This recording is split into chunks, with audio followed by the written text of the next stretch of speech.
നമസ്കാരം. വാർത്തകളും വിശേഷവും എത്രയും പെട്ടെന്ന് അറിയാൻ നമ്മുടെ വീഡിയോ ലൈക്ക് ചെയ്ത് ചാനൽ ഇപ്പോൾ തന്നെ സബ്സ്ക്രൈബ് ചെയ്യുക.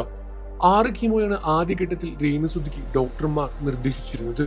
2 കീമോകൾ പൂർത്തിയായ ശേഷം എന്നാൽ പ്രതിരോധ ശക്തി കുറവായതിനാൽ ആവശ്യകതകൾ കൂടിയ രേണുവിനെ 2ാം കീമോയ്ക്കും ഐസിയുയിൽ പ്രവേശിക്കേണ്ടി വന്നു. 7 ദിവസത്തെ ഐസിയു വാസം കഴിഞ്ഞ് 8ാം ദിവസമാണ് രേണു വീട്ടിലേക്ക് എത്തിയത്. ഇനി 4 കീമോയ്ക്ക് ശേഷം സർജറി ഉണ്ടാകും.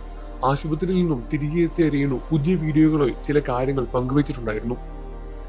മാരക രോഗങ്ങൾ വരാതിരിക്കാൻ കുട്ടിക്കാലം മുതൽ പ്രാർത്ഥിച്ച ഒരാളാണ് താനെന്ന് രേണു പറയുന്നു.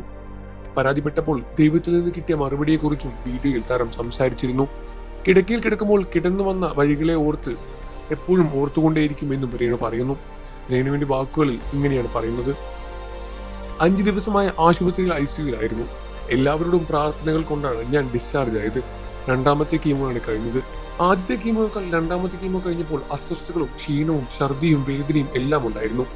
എനിക്ക് വേണ്ടി ഒരുപാട് പേര് പ്രാർത്ഥിച്ചെന്നും നേർച്ച കഴിക്കുന്നുണ്ടെന്നും വഴിപാട് കഴിപ്പിക്കുന്നതെല്ലാം എനിക്കറിയാം. ഇനി 4 കീമോകൾ കൂടിയുണ്ട്.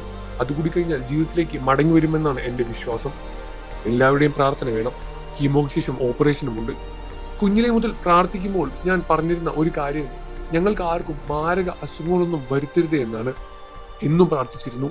ഇങ്ങനെ പ്രാർത്ഥിച്ചിട്ടും എനിക്ക് എന്തുകൊണ്ടാണ് ഇങ്ങനെ ഒരു അസുഖം വന്നു എന്ന് ഞാൻ ദൈവത്തോട് ചോദിക്കുന്നു. എന്നും പ്രാർത്ഥിച്ചിട്ടും എനിക്ക് മാത്രം ഇങ്ങനെ വന്നല്ലോ. വ്യക്തമായി തന്നെയാണ് ഞാൻ പ്രാർത്ഥിച്ചിരുന്നത്. എന്നും പ്രാർത്ഥിച്ചിരുന്ന വിഷയം തന്നെയാണിത്. വരി തെറ്റാതെ പ്രാർത്ഥിച്ചിരുന്ന വ്യക്തിയാണ് ഞാൻ.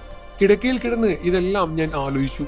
ഇങ്ങനെയൊരു അസുഖം വന്നതുകൊണ്ട് നാളെ എനിക്ക് പറയാൻ പറ്റും ഇങ്ങനെ ഒരു അസുഖത്തിൽ നിന്നും ദൈവം വിടുവിച്ചു എന്ന്.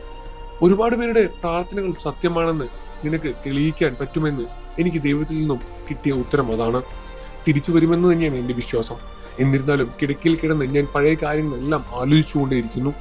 ഓടി നടന്ന വ്യക്തിയായിരുന്നല്ലോ ഞാൻ. സുധിച്ചേട്ടന്റെ മരണശേഷം എനിക്ക് പെട്ടെന്നൊരു കയറ്റമുണ്ടായി. എവിടെയോ പരിപാടിയൊക്കെ അവിടെയൊക്കെ ഓടി നടന്ന് ഞാൻ പരിപാടി ചെയ്തു. വളരെ ഹാപ്പി ആയിരുന്നു ഞാൻ. അത് ഒരുപാട് പേരെ വേദനിപ്പിക്കുകയും ചെയ്തു. ഓടി നടന്ന് പെട്ടെന്ന് ഇങ്ങനെയൊരു അവസ്ഥയിൽ എത്തിയപ്പോഴാണ് ഞാൻ പഴയ കാര്യങ്ങളെല്ലാം ചിന്തിച്ചത് എന്ന് തോന്നുന്നു. പിന്നെ ആലോചിച്ചു, ചിന്തിച്ചിരുന്നാൽ വിഷമം കൂടുമെന്നും അതുകൊണ്ട് അസുഖം ഭേദമായി തിരികെ വന്ന ശേഷം എന്തൊക്കെ ചെയ്യണമെന്ന് ഞാൻ ആലോചിക്കുകയായിരുന്നു.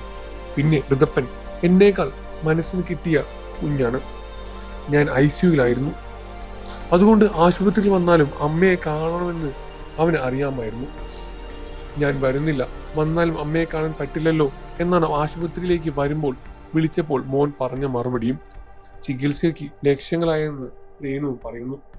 അസുഖം ബാധിച്ചോടെ വിശ്രമത്തിലായതിനാൽ രേണുവിന്റെ വരുമാനവും നിലച്ചു. യൂട്യൂബ് ചാനൽ വഴി ലഭിക്കുന്ന തുകയാണ് ഏക വരുമാന മാർഗം. എന്നാൽ ഫോൺ ഉപയോഗിക്കാൻ കഴിയാത്ത ഒരു അവസ്ഥയിൽ വീഡിയോയും കൃത്യമായ ഇടവേളയിൽ പങ്കുവയ്ക്കാൻ കഴിയുന്നില്ല എന്നാണ് രേണുവിന്റെ വേദനയും. നിങ്ങൾക്ക് രേണുസുധി ഇഷ്ടമാണെന്ന കാര്യം വീഡിയോയ്ക്ക് താഴെ കമന്റ് ചെയ്ത് പറയുക. വാർത്തകളും വിശേഷവും എത്രയും പെട്ടെന്ന് അറിയാൻ നമ്മുടെ വീഡിയോ ലൈക്ക് ചെയ്ത് ചാനൽ സബ്സ്ക്രൈബ് ചെയ്ത് സപ്പോർട്ട് ചെയ്യുന്നു ഫ്രണ്ട്സ്.